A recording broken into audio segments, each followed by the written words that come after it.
Bismillahirrahmanirrahim, dear students. Today we are going to discuss load line.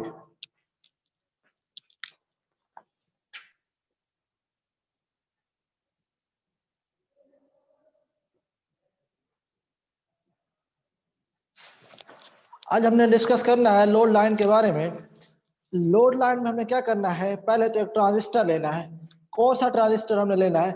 हमने transistor लेना है NPN transistor. इसकी structure diagram को समझिएगा।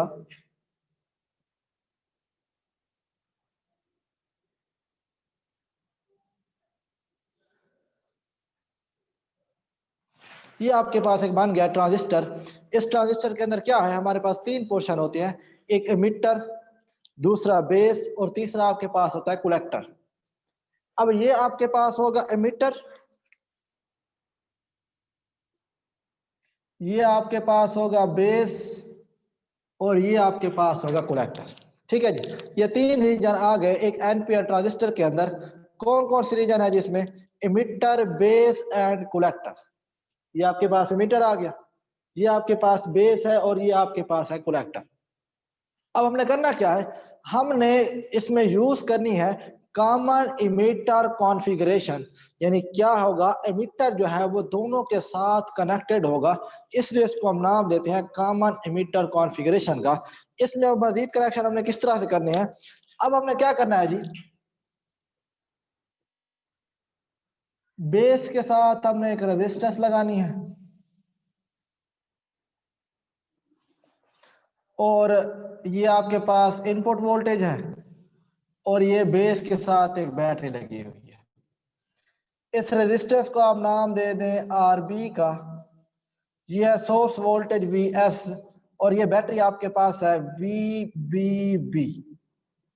ये आपके पास एक आ जाएगी बैटरी जिसे हमने VBB कहा है क्योंकि ये बेस के साथ जुड़ी हुई है। इस तरह जो आपके पास कलेक्टर है, अब आपने कलेक्टर के साथ यही काम करना है। कलेक्टर के साथ आपने एक रेजिस्टेंस लगानी है और एक बैटरी लगानी है। ये इस तरह से हो जाएगा।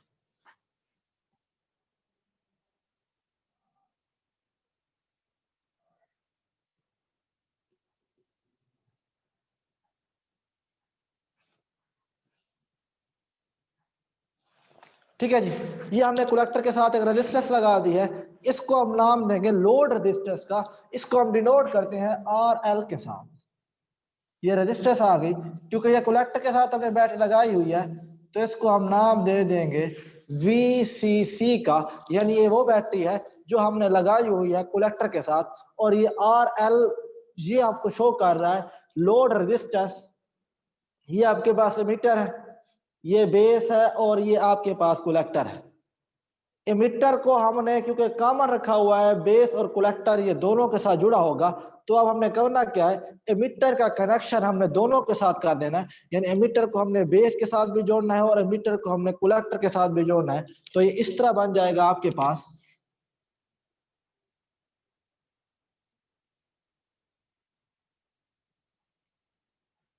ये एमिटर जो है ये अब दोनों के साथ जुड़ गया है, ये कलेक्टर के साथ भी कनेक्टेड है और ये बेस के साथ भी कनेक्टेड है। अब आप इस रीजन को ग्राउंड कर दें सिंपली। इसको अब हमने ग्राउंड कर दिया है, यानी अब ये जो है ये एमिटर दोनों के साथ कॉमन हो गया। यानी अब जो एमिटर है ये बेस के साथ भी जुड़ा हुआ है और ये एमिटर जो है अब कलेक्टर के साथ भी जुड़ा हुआ है। अब एमिटर को हमने कॉमन करने के बाद ग्राउंड कर दिया है। ये वाले जो आपके पास सिंबल है ये ग्राउंड को शो कर रही है। अब जो इसमें से बेस करंट फ्लो कर रहा है उसे हम नाम देते हैं IB का। ये वाला जो आपके पास करंट होगा इसे हम कहते हैं IB, और जो कलेक्टर का करंट फ्लो कर रहा है उसे हम नाम देते हैं IC का। IB is the base current and IC is the collector current flowing from this NPN transistor। अब ये वाला जो आपके पास रीजन है ये कहलाता है इनपुट रीजन, ये वाला जो आपके पास रीजन है ये कहलाता है आउटपुट रीजन। अब आउटपुट के अंदर हमारे पास कौन कौन से टर्मिनल है और इनपुट के अंदर हमारे पास कौन कौन से टर्मिनल है। अब देखिए स्टूडेंट्स, आउटपुट के अंदर आपके पास जो टर्मिनल है वो टर्मिनल आपके पास होंगे कलेक्टर और एमिटर। ये आपके पास एक लाइन आ गई एमिटर की, जो कि कॉमन है बेस और कलेक्टर के साथ, इसलिए हम इसको नाम देते हैं कॉमन एमिटर कॉन्फ़िगरेशन का। तो अब आपके पास जो इनपुट टर्मिनल है, इनपुट में हमारे पास दो चीजें आ रही हैं। वो दो चीजें कौन सी हैं? इनपुट पे हमारे पास बेस और एमिटर पाए जाते हैं, और आउटपुट पे हमारे पास क्या है? आउटपुट पे हमारे पास एमिटर और कलेक्टर है। यानी इसमें ये वाला जो रीजन है, ये वाला जो हिस्सा है, ये शो करता है इनपुट को, और जो ये वाला हिस्सा है ये शो करता है आपके पास आउटपुट को। अब ये जो वोल्टेज है कलेक्टर और एमिटर का, इसे हम नाम देते हैं VCE। ये वोल्टेज आपके पास बन जाएगा।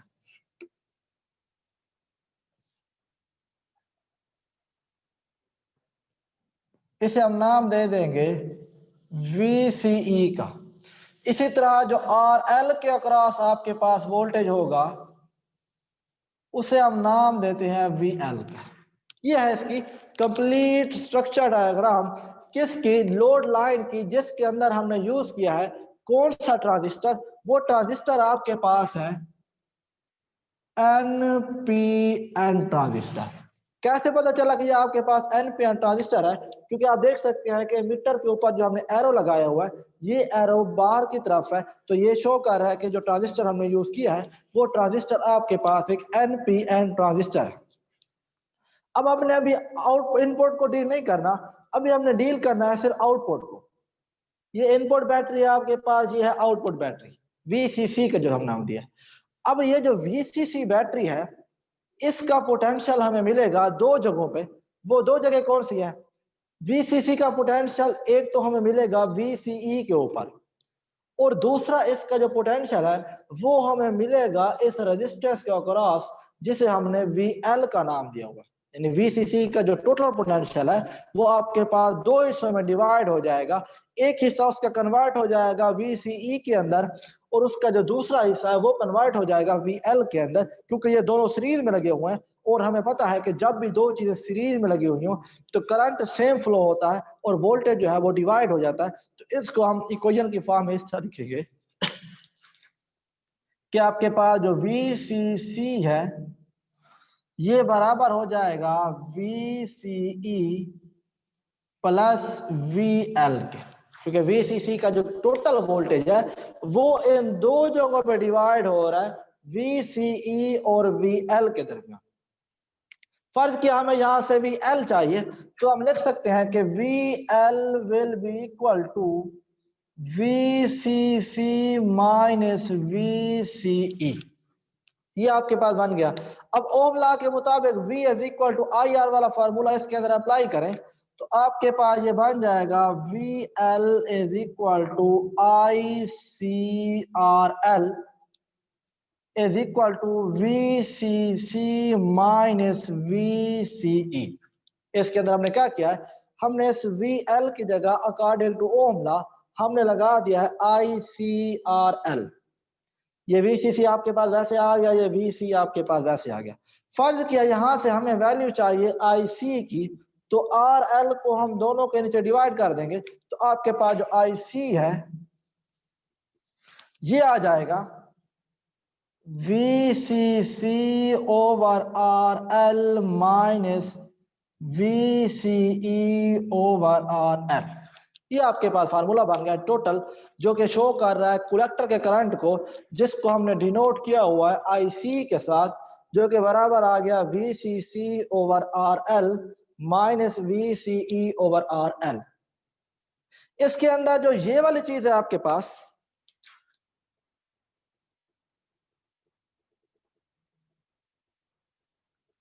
ये शो करती है मैक्सिमम करंट को, जिसे हमने डिनोट करना है IM के साथ।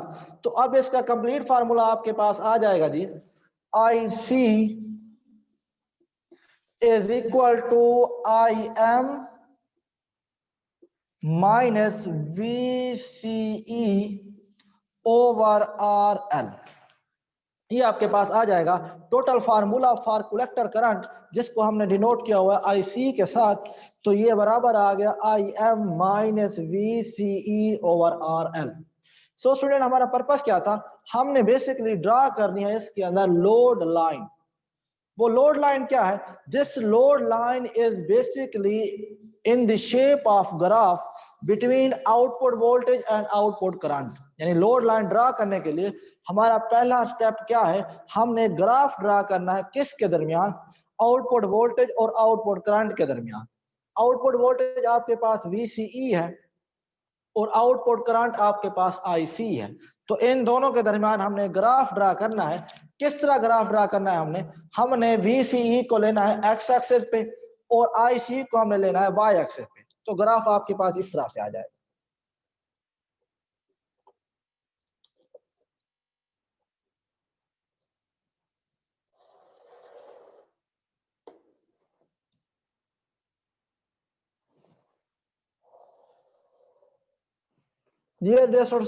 इसमें देख सकते हैं कि हमने ग्राफ बनाया। बेसिकली ये ग्राफ किन के दरमियान में है, इस ग्राफ के अंदर जो इसका एक्स एक्सिस है वो शो कर रहा है VCE को और जो इसका वाई एक्सिस है वो शो कर रहा है IC को।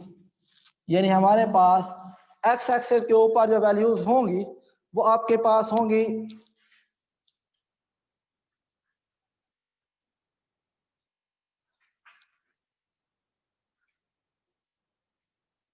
आपके पास जो एक्स एक्सिस पे वैल्यूज हैं वो है VCE की और जो वाई एक्सिस पे वैल्यूज हैं वो है IC की।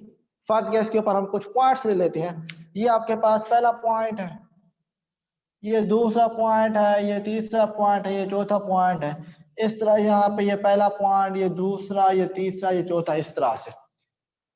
अब आपके पास कर्व की शेप में आ जाएंगे वैल्यूज इस तरह से।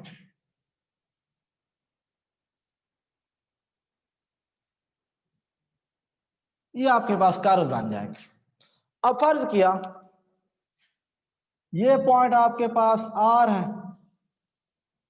ये आपके पास पॉइंट Q है, ये पॉइंट आपके पास P है। इस पॉइंट को आप B का नाम दे दें या इस पॉइंट को आप S का नाम दे दें। तो ये डिफरेंट पॉइंट आ जाएंगे इस आपके एक्सिस के ऊपर। तो जो पोटेंशियल है आपके पास एक्स एक्सिस के ऊपर, तो इसको हम नाम दे देंगे ये VR है, ये आपके पास VQ है, ये VP है और ये आपके पास है VS। इसी तरह करंट की भी डिफरेंट वैल्यूज आपके पास आएंगी। जो करंट की वैल्यूज होंगी उन्हें हम नाम दे देंगे IS, यहाँ पे जो करंट है वो होगा IP और यहाँ पे जो करंट है वो होगा IQ और यहाँ पे जो करंट है वो हो जाएगा आपके पास IR। सो ये आपके पास डिफरेंट वैल्यूज आ जाएंगी वोल्टेज की और करंट की, जो हमने ग्राफ के अंदर शो कराया हुआ है कि एक्स एक्सिस पे हमारे पास जो टर्म है वो है आउटपुट वोल्टेज की, जिसे हमने VCE से डिनोट किया हुआ है, और जो वाई एक्सिस पे आपके पास वैल्यू है वो है आउटपुट करंट की, जिसको हमने IC से शो कराया हुआ है। तो इनके ग्राफ जब हमने बना लिया है तो इसके ऊपर हमने डिफरेंट पॉइंट्स शो करा दिए। अब हम डिस्कस करते हैं इस इक्वेशन को जो हमने डेवलप की थी पहले, कि वो इक्वेशन हमारे पास क्या आई थी जी।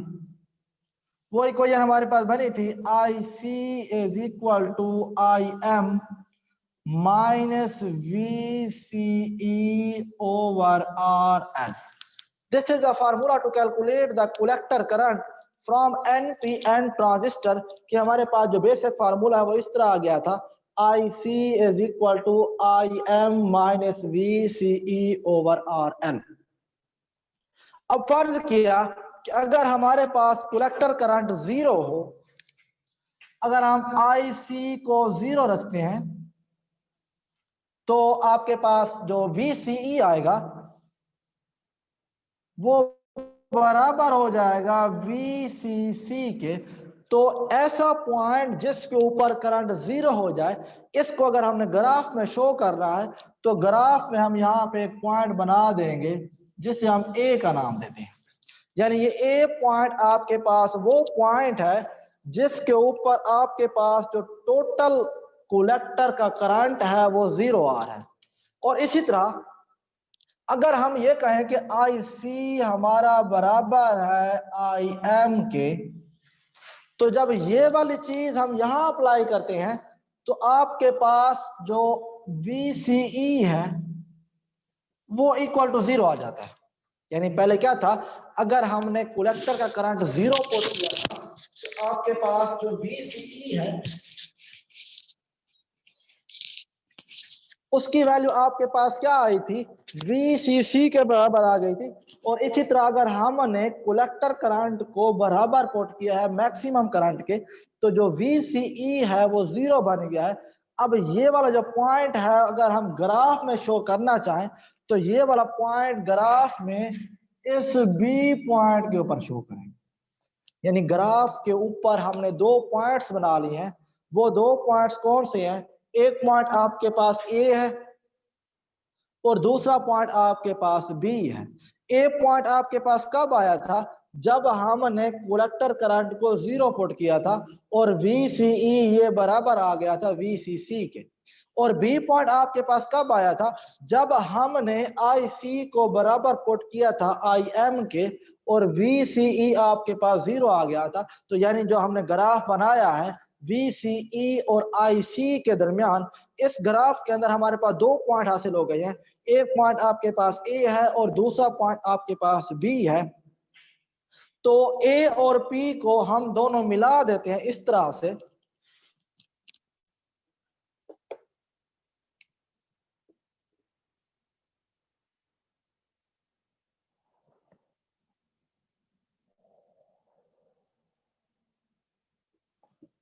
अब बेसिकली हमने जो लाइन ड्रा की है वो लाइन जो A और B को आपस में मिला रही है, इस लाइन को हम नाम देते हैं बेसिकली लोड लाइन का, जो कि हम डिस्कस कर रहे थे पहले कि हम NPN ट्रांजिस्टर को यूज करते हुए लोड लाइन कैसे ड्रा कर सकते हैं। तो ये जो लाइन हमने ड्रा की है वो लाइन जो A और B को आपस में मिला रही है, इस लाइन को हम नाम देते हैं लोड लाइन का।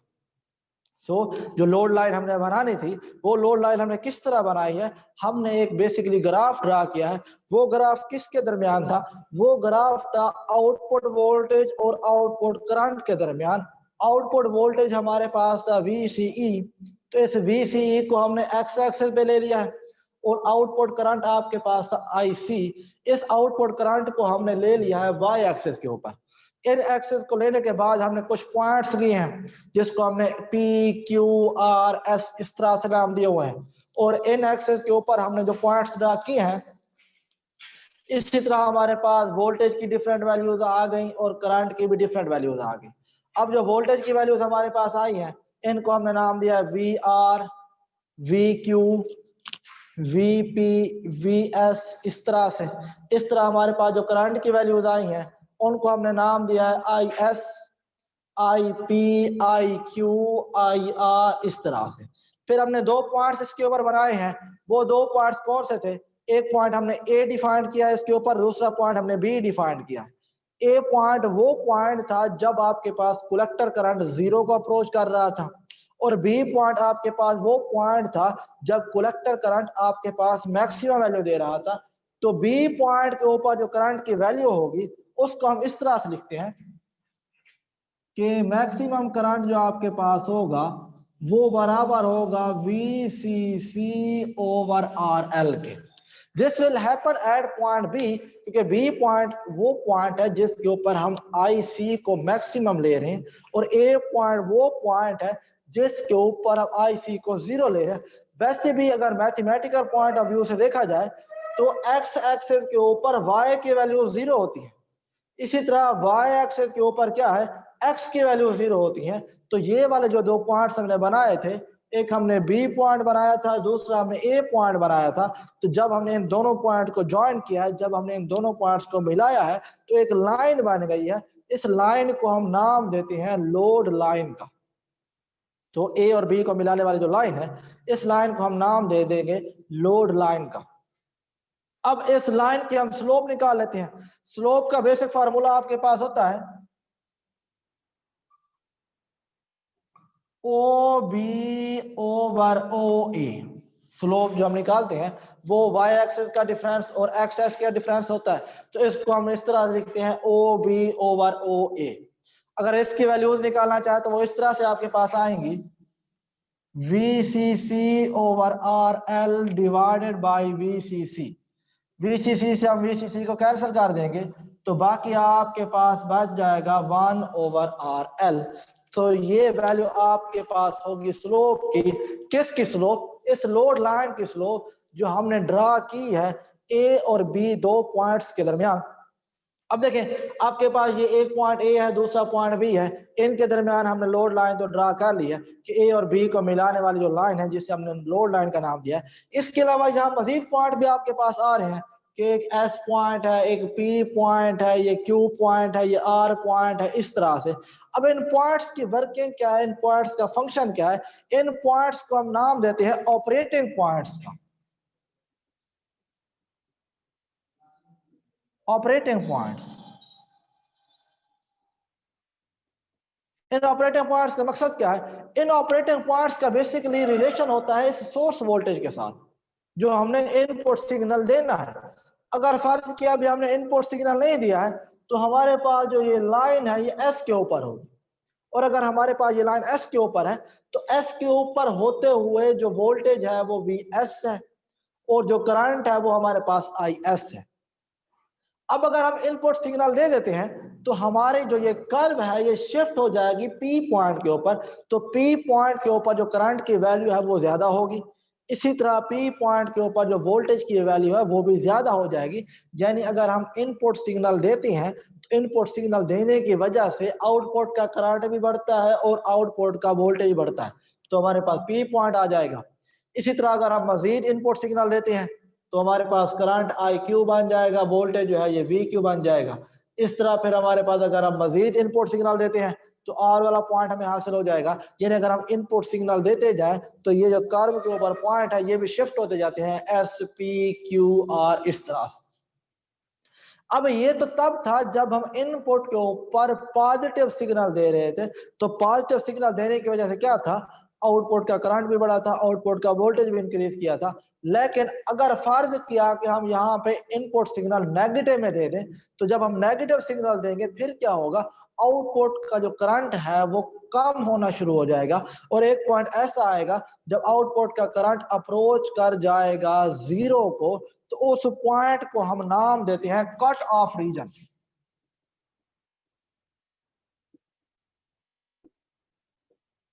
Cut off region, cut off region वो रीजन है जिसके ऊपर आपके पास जो करंट है वो जीरो को अप्रोच कर जाता है। कौन सा करंट, आईसी का करंट। तो इस ग्राफ के अंदर जो कट ऑफ पॉइंट है वो ए से डिनोट किया गया है, यानी ए पॉइंट वो पॉइंट है जिसके ऊपर अगर हम इनपुट नेगेटिव में देते हैं तो जो आउटपुट करंट है वो जीरो हो जाता है। इससे पहले हम डिफाइन कर चुके हैं कि ए पॉइंट के ऊपर जो आईसी है वो आपके पास जीरो के बराबर होता है। इसके अलावा अगर हम इनपुट सिग्नल पॉजिटिव में दे रहे थे तो करंट की वैल्यू इंक्रीज कर रही थी, और करंट की वैल्यू अगर इंक्रीज करती है तो इंक्रीज करने की भी एक लिमिट होती है, एक रेंज होती है, वहां तक कि आपके पास करंट मैक्सिमम इंक्रीज कर सकता है। इससे आगे करंट नहीं जा सकता क्योंकि ट्रांजिस्टर जो है वो एक मैक्सिमम रेंज तक ही अप्लाई होता रहता है करंट के लिए। अगर हम करंट की मैक्सिमम वैल्यू देते हैं, यानी अगर आप इनपुट सिग्नल पॉजिटिव दे रहे हैं तो ये मजीद जब सिग्नल बढ़ाते जाएंगे, पॉजिटिव सिग्नल करंट को मिलता रहेगा तो आईसी की वैल्यू इंक्रीज करती जाएंगी, और एक पॉइंट ऐसा होगा जब आईसी अपनी मैक्सिमम वैल्यू को अटेन कर लेगा तो उस पॉइंट को हम नाम देते हैं सैचुरेशन का।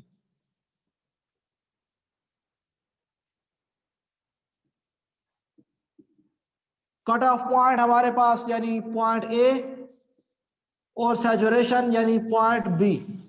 यानी ए पॉइंट आपके पास कट ऑफ का पॉइंट है इस लोड लाइन के ऊपर, और जो बी पॉइंट है ये आपके पास सैचुरेशन का पॉइंट है इस लोड लाइन के ऊपर।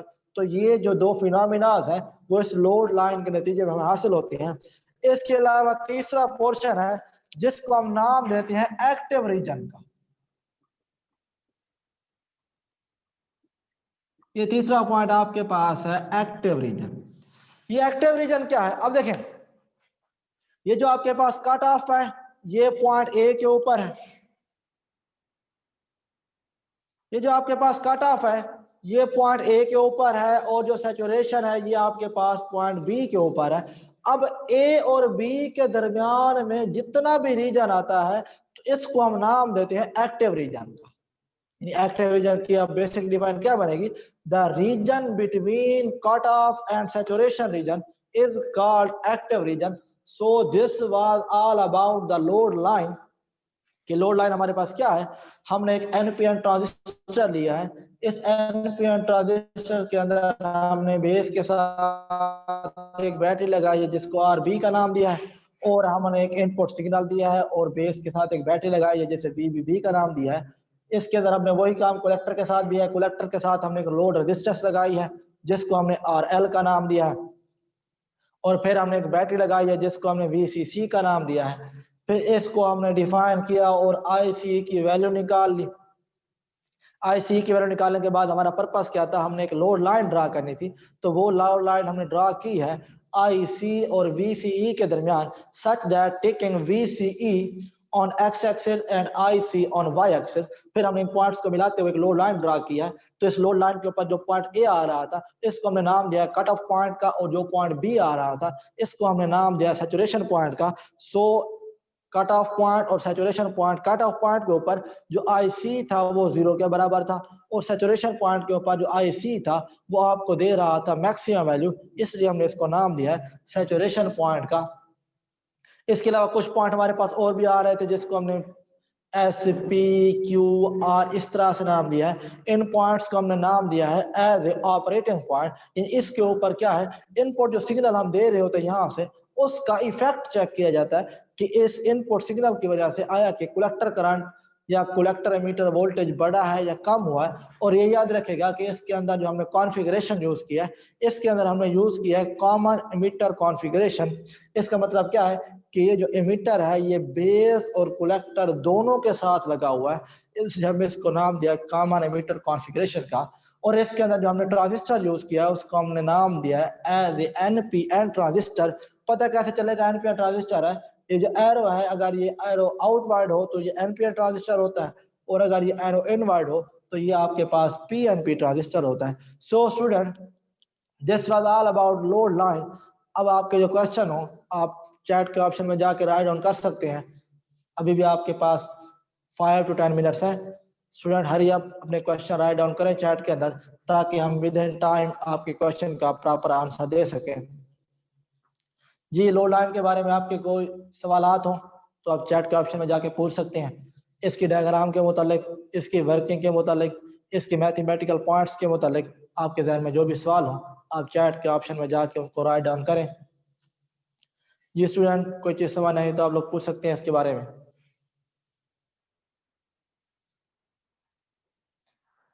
लोड लाइन क्या है, ट्रांजिस्टर कौन सा यूज किया है, कॉन्फ़िगरेशन कौन सी यूज किया है।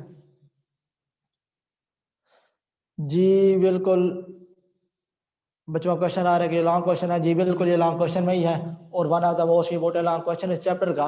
ये लॉन्ग क्वेश्चन पेपर में पूछा किस तरह जाता है, वो इस तरह पूछता है कि define load line and write down the characteristics of load line. तो ये जो हमने पढ़ी है सैचुरेशन, एक्टिव रीजन और कट ऑफ पॉइंट, ये भी आपके पास इसकी कैरेक्टरिस्टिक्स में आते हैं।